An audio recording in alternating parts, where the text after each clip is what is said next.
I'm Eric. And I'm Melissa. And today we're going to do our April 2021 monthly pickup video. Whoa.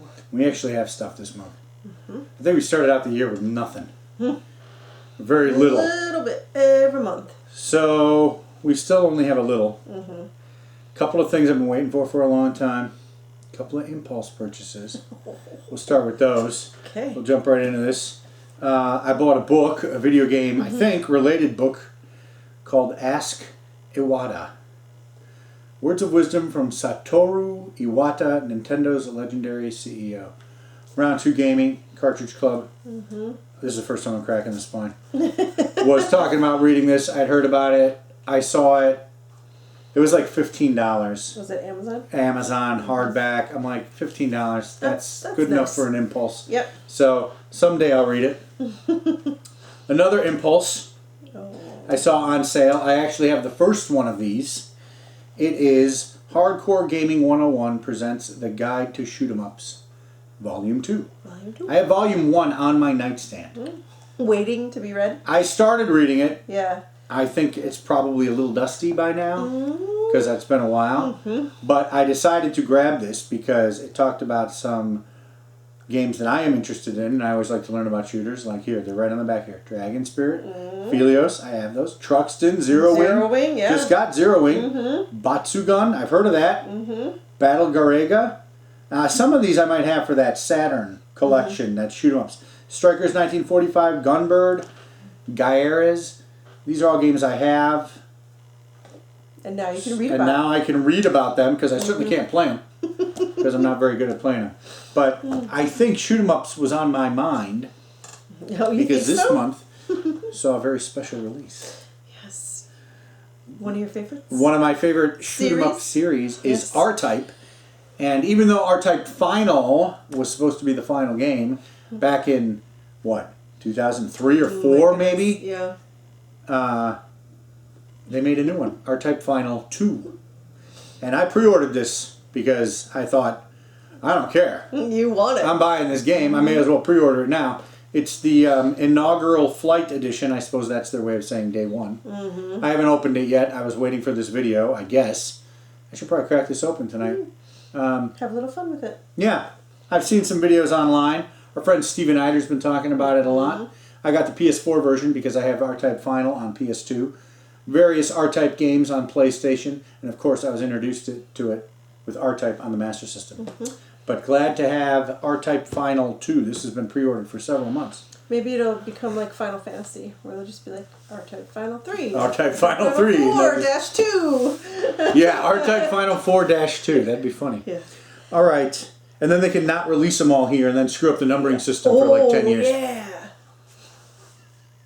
I'm throwing shade at Final Fantasy. All right.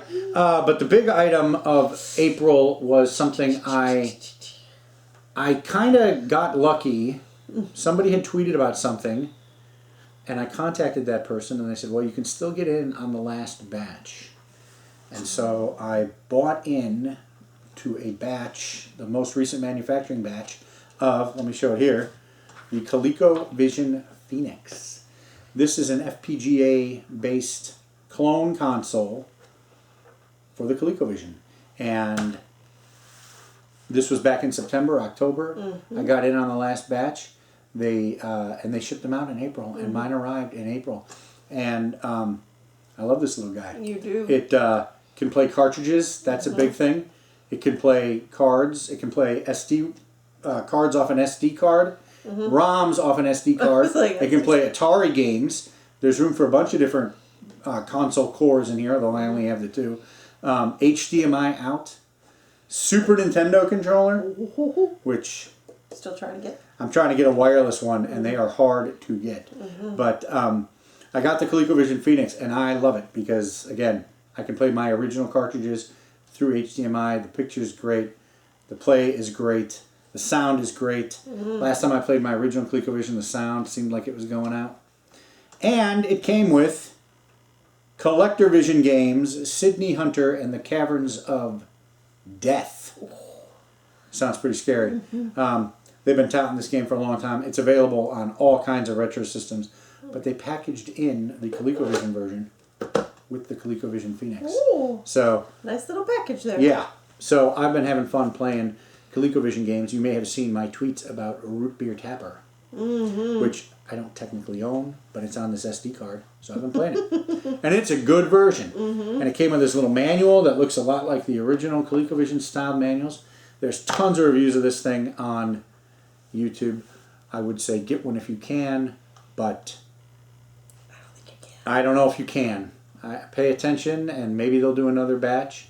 But we've been waiting several months for this one. Some people were waiting years. Wow.